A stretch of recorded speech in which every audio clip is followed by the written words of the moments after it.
Students, welcome to the mission development academy. Mission development academy में आप सभी का स्वागत है। और आज हम बात करने जा रहे हैं किंगडम क्लासिफिकेशन सिस्टम के बारे में। आज के इस वीडियो लेक्चर में देखेंगे कि कितने तरीके के किंगडम सिस्टम होते हैं। आज हम उसके बारे में डिस्कशन नहीं करेंगे, पर्टिकुलर जो किंगडम सिस्टम्स के बारे में हम नेक्स्ट लेक्चर्स में डिस्कशन करेंगे। आज हम उसके बेसिक जानेंगे कि किंगडम क्लासिफिकेशन सिस्टम का बेसिक क्या है। ठीक है, तो चलिए स्टार्ट करते हैं। बात करते हैं किंगडम क्लासिफिकेशन सिस्टम के बारे में। एक्चुअल में किंगडम क्लासिफिकेशन सिस्टम है क्या? ठीक है, किंगडम क्लासिफिकेशन सिस्टम का मीन्स होता है कि सबसे पहले समझिए क्लासिफिकेशन का मीन्स क्या होता है। क्लासिफिकेशन का मीन्स होता है arrangement of organism on the basis of similarity और डिसिमिलैरिटी, यानी कि उनकी समानता और असमानता के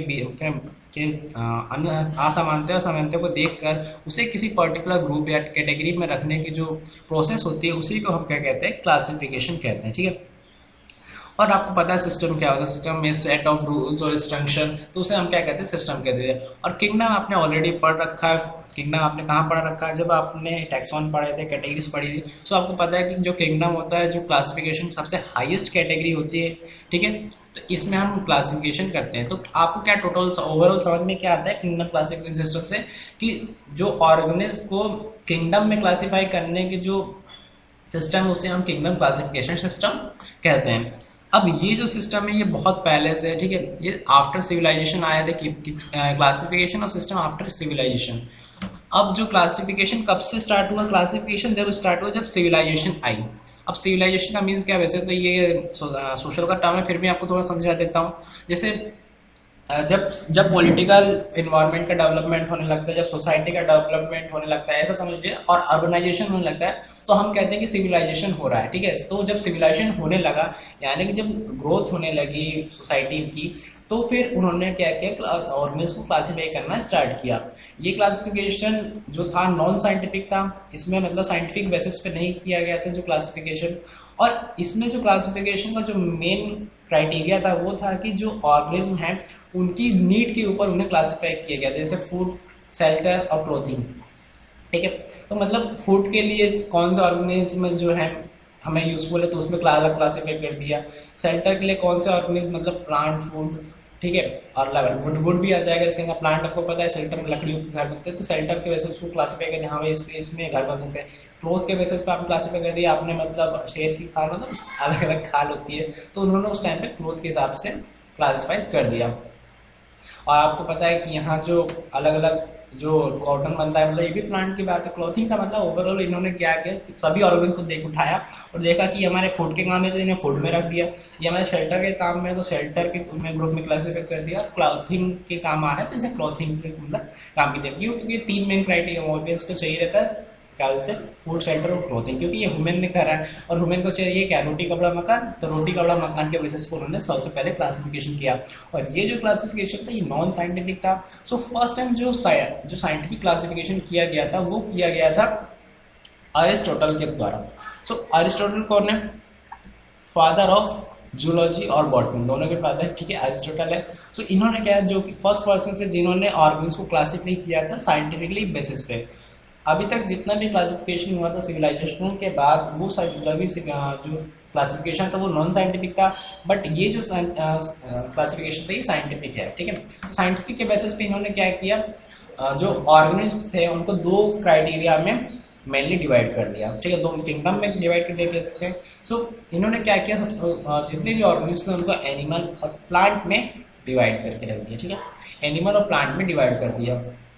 अब इन्होंने जब ऑर्गेनिज्म को डिवाइड किया प्लांट और एनिमल पे, तो इन्होंने कुछ क्राइटेरिया देके जिसके बेसिस पर उन्होंने ऑर्गेनिज्म को क्लासिफाई किया कि ये प्लांट है या फिर ये एनिमल है। जो मोस्टली इनका जो था पार्ट वो था प्लांट के लिए मॉर्फोलॉजिकल यानी कि एक्सटर्नल स्ट्रक्चर, और जो एनिमल के लिए ब्लड, उन्होंने ब्लड देख के ऑर्गेनिज्म को क्लासिफाई कर दिया। एनिमल का जो क्लासिफिकेशन किया गया वो किया गया अनामिया और इनेमिया के बेसिस पे। ये क्या होता है, based on present of RBC, ठीक है। अनामिया और एनीमिया पहले भी हम डिस्कस कर चुके हैं, बट फिर भी आपको बता दूं कि अनामिया का मतलब होता है कि ऐसे ऑर्गेनिज्म जिसमें रेड ब्लड सेल नहीं होते हैं और एनीमिया में रेड ब्लड सेल होते हैं। या सिंपल से मैं कहूँ कि जो एनीमिया होता है उसमें लाल कलर का खून नहीं होता और एनीमिया में लाल कलर का खून होता है। आरबीसी का मतलब होता है रेड ब्लड सेल, और रेड ब्लड सेल अगर प्रेजेंट है तो मतलब जो ब्लड होता है वो रेड हो जाता है, ठीक है। तो उन्होंने क्या देखा कि अगर और एनिमल के अंदर जो ब्लड है अगर वो रेड है तो उन्होंने क्या किया, उसको एनीमिया में रख दिया, और जिसमें ब्लड नहीं है, मतलब ब्लड नहीं है, वाइट रेड ब्लड सेल्स नहीं है, चलो ब्लड की बात नहीं करो, रेड ब्लड सेल नहीं है तो उसमें एनीमिया में रख दिया। और उसके बाद उन्होंने प्लांट को भी क्लासिफाई किया। प्लांट को किस बेसिस पे क्लासिफाई किया, तो प्लांट की क्लासिफिकेशन के लिए उन्होंने उसके मॉर्फोलॉजिकल स्ट्रक्चर देखा। मॉर्फोलॉजिकल स्ट्रक्चर का मीन्स क्या, उसका एक्सटर्नल स्ट्रक्चर के बारे में स्टडी की, जैसे उसका शेप, साइज, कलर, मतलब हाइट, लेंथ, ये जो जितनी भी चीज़ें मॉर्फोलॉजिकल जो बाहरी एक्सटर्नल स्ट्रक्चर को देख के हम बता सकते हैं, वो सभी कैरेक्टर को हम क्या कहते हैं, मॉर्फोलॉजिकल कैरेक्टर कहते हैं। सो इन्होंने जो प्लांट क्लासिफाई किया था वो किया था हर्ब्स, श्रब्स, ट्री, ठीक है। आपको हर्ब्स पता है, छोटे घास हो गई, हर्ब्स हो गए, उनसे बड़े तो श्रब्स में रख दिया, देन उसके सबसे बड़े मतलब जो सबसे बड़े प्लांट होते हैं उनको क्या रख दिया, उन्होंने ट्री में रख दिया। यानी कि उन्होंने क्या देखा कि प्लांट की हाइट देखी, और हाइट के बेसिस पर उन्होंने सिंपल सा क्लासिफिकेशन कर दिया। और इस क्लासिफिकेशन को उन्होंने किसके बेसिस पे किया था, मॉर्फोलॉजिकल बेसिस पे, क्यों, मॉर्फोलॉजी यानी हाइट। सो इस हिसाब से उन्होंने क्लासिफिकेशन किया था।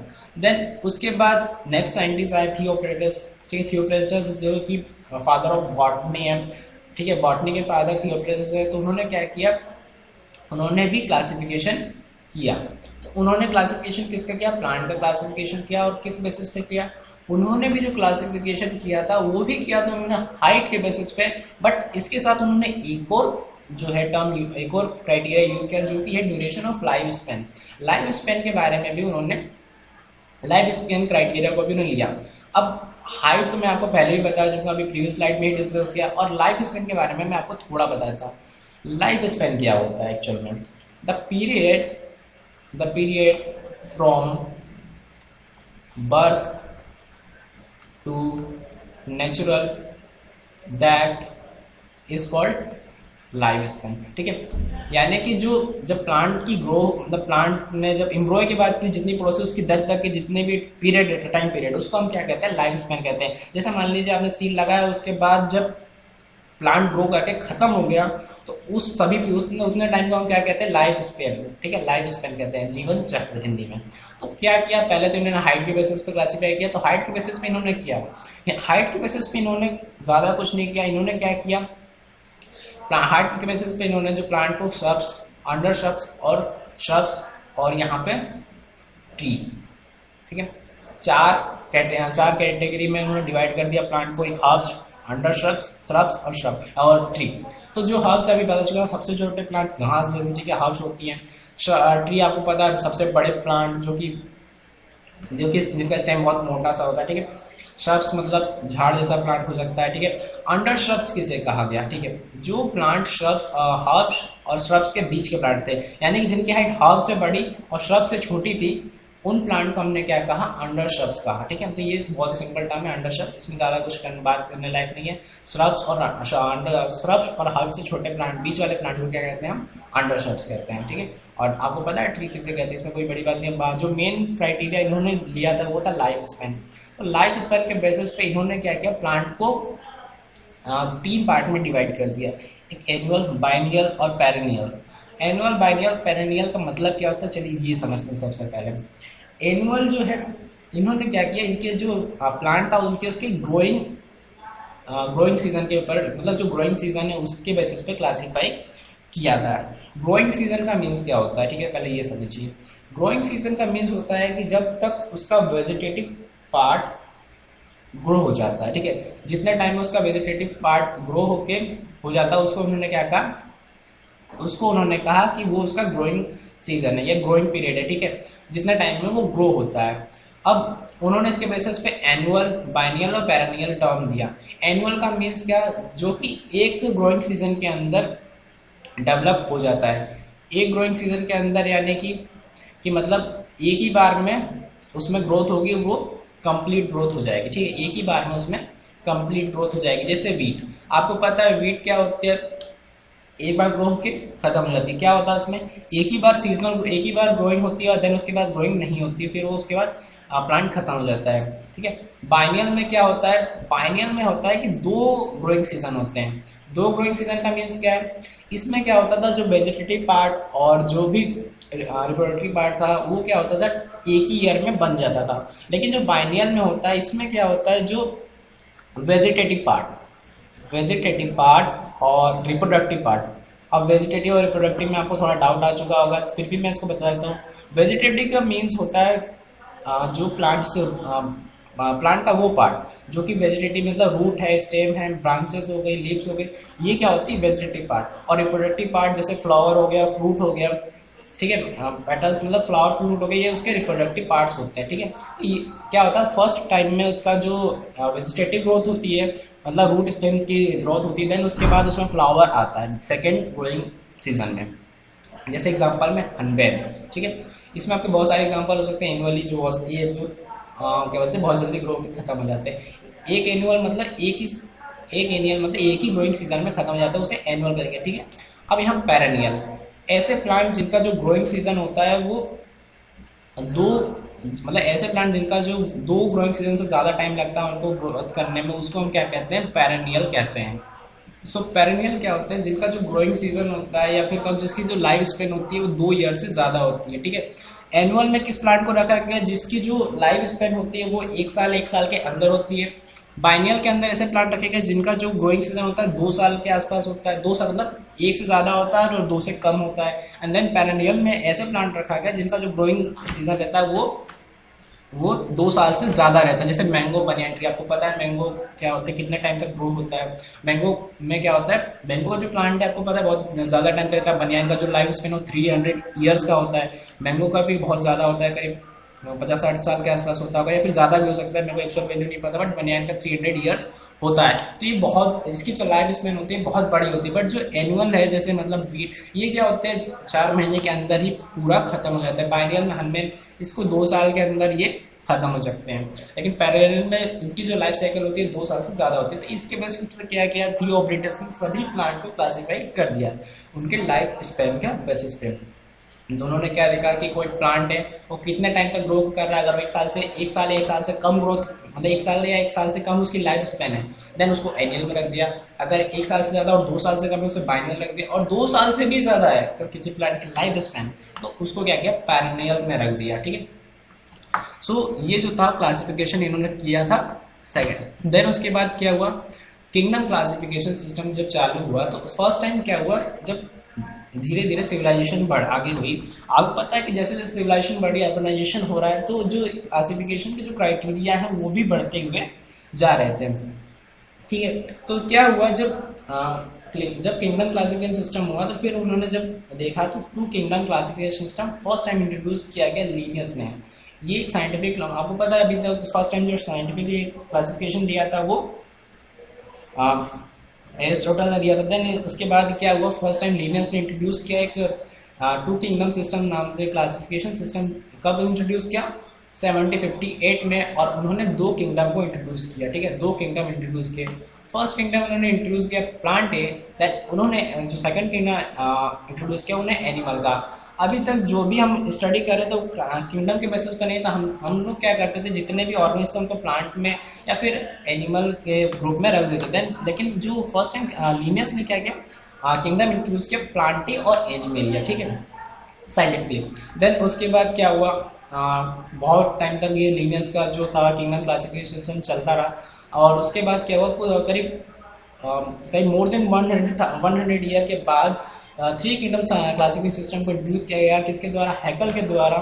कब किया गया, 1866 में। ठीक है, और इन्होंने क्या किया, कुछ इसके जो प्लांटेड और एनिमल, मतलब 2 किंगडम क्लासिफिकेशन सिस्टम के इसके कुछ डिमेरिट को देखते हुए उन्होंने एक ग्रुप इंट्रोड्यूस कर दिया, प्रोटिस्टा। ठीक है, तो प्रोटिस्टा जो था, सबसे पहले जो किंगडम थे वो थे प्लांटे, एनिमल, या फिर उसके बाद किसको इंट्रोड्यूस किया, प्रोटिस्टा को।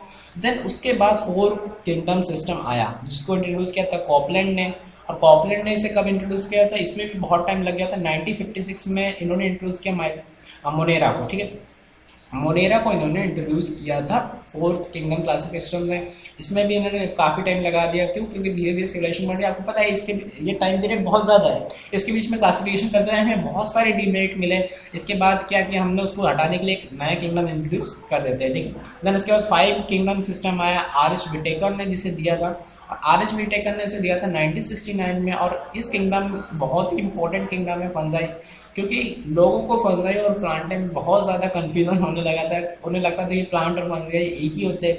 आपको मशरूम, ठीक है, मशरूम और प्लांट में डिफरेंस नहीं समझ में आता होगा, लेकिन डिफरेंस होता है। अब कोई चीज़ लिखाओ कि ये क्या है, तो क्या मशरूम को प्लांट ही बताएगा, लेकिन एक्चुअल में ये बहुत इंपॉर्टेंट हो गया था। इसमें बहुत ज़्यादा कन्फ्यूजन होने के बाद फंजाई को अलग रख दिया गया। देन उसके बाद आया 6 किंगडम क्लासिफिकेशन सिस्टम, और ये इंट्रोड्यूस किया था कार्ल हुस ने 1990 में, ठीक है। 1990 के बाद अभी तक कोई सिस्टम में अपडेट नहीं किया गया है। और इन्होंने 1990 में क्या सिस्टम दिया था, आर्की बैक्टीरिया और यू बैक्टीरिया। इन्होंने क्या किया, जो मोनेरा था, मोनेरा को क्या किया, मोनेरा को 2 पार्ट में डिवाइड कर दिया, 2 किंगडम में डिवाइड कर दिया, आर्की में और यू बैक्टीरिया में।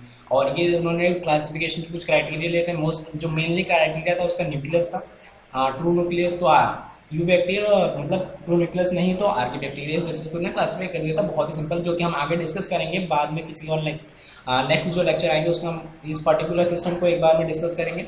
सो 1990 में 6 किंगडम क्लासिफिकेशन आया था। तो ये है टोटल हमारे किंगडम, ठीक है। और ये किंगडम थे जिनके बारे में आपको पता होना चाहिए। जो आपको याद रखने वाली बात है क्या, कि इंट्रोड्यूस किसने किया था, मतलब जितने भी साइंटिस्ट हैं उन्होंने इंट्रोड्यूस किया था, उनके नाम, कब इंट्रोड्यूस किया था, ईयर, और कौन सा किंगडम इंट्रोड्यूस किया, ये आपको याद हो जाएगा। ये बहुत ही सिंपल है, आप आगे भी बहुत बार ये टर्म यूज़ करेंगे तो आपको ऐसे ही याद हो जाता है। फिर भी आप याद करना चाहते हैं याद कर सकते हैं, बहुत ही सिंपल चीज़ है। नाम याद करना है कि 2 किंगडम किसने दिया, 3 किंगडम किसने दिया, 4 किंगडम किसने दिया, 5 किंगडम किसने दिया, 6 किंगडम किसने दिया था, ठीक है। टोटल 5 किंगडम हो गए। तो ये बहुत ही सिंपल है क्लासिफिकेशन। अभी तक जो फर्स्ट साइंटिफिक क्लासिफिकेशन दिया था, क्वेश्चन बन सकता है कि किसने दिया था, तो सिंपल अरिस्टोटल ने दिया था। देन उसके बाद थियोक्रेटस आए थे जिन्होंने प्लांट को और ज़्यादा ब्रीफली क्लासीफाई किया था। और देन उसके बाद 2 किंगडम 3 किंगडम चालू हो गया था, किंगडम आने लगे थे। सो जो आज का टॉपिक है, कोई खास टॉपिक नहीं था, बहुत ही सिंपल टॉपिक है किंगडम क्लासिफिकेशन के बारे में। और वैसे भी आप कई बार पढ़ चुके हैं, अभी तक आपने बहुत सी जगह पढ़ भी लिया होगा, ठीक है। तो जो ये 2 किंगडम सिस्टम है और 3 किंगडम सिस्टम है, नेक्स्ट वीडियो लेक्चर में हम 2 किंगडम क्लासिफिकेशन सिस्टम को देखने वाले हैं और उसके मेरिट और डिमेरिट भी समझेंगे। और जो आज का वीडियो लेक्चर है बहुत ही सिंपल रहा। इसके बारे में आपको जो मेन जो चीज़ें रही वो रही कि किसने कौन सा सिस्टम दिया और कब सिस्टम दिया। सो आई होप कि जो आज का वीडियो लेक्चर है वो आपको कम्प्लीटली समझ में आया होगा। और अगर आपको किसी भी टॉपिक के बारे में डाउट है तो आप हमें कमेंट सेक्शन में बता सकते हैं।